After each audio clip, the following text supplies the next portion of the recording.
In this guide, I'm going to show you how you can change the date and time on your Xbox Series S or Xbox Series X. Before we do get into this guide, make sure to like the video and subscribe to the channel with all notifications on. It really does help the channel and lets us know that you want more content like this. We'd greatly appreciate it. And if at any point throughout this guide you did have any questions, just ask them down in the comment section below and we can help you out further. I'm going to be doing my best to reply to every single comment down there. But first things first, you need to go ahead and go into your settings. So open that up and then head into personalization. This is going to be in the general tab right here, but open this up and you need to make sure that your Xbox is set as your home Xbox. So select my home Xbox just like so and make this my home Xbox is checked off and enabled. If it's obviously not enabled, go ahead and enable it. And then from here, you need to go back and then go to your network settings, which is just one tab over. Select that, and then you need to go ahead and select go offline. This step is super important because your Xbox normally syncs the time automatically when connected to the internet. Once you are offline, go ahead and restart your console. You could just hold down on the Xbox One on your controller and select restart console. But once it does restart, go ahead and go back into your settings, but this time on the left-hand sidebar, go ahead and select system and then scroll down and select time.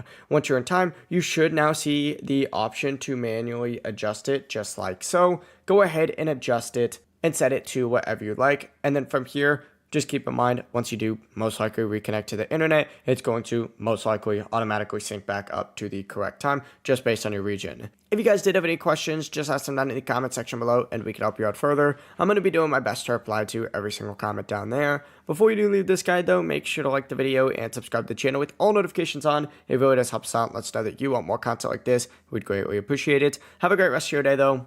Peace.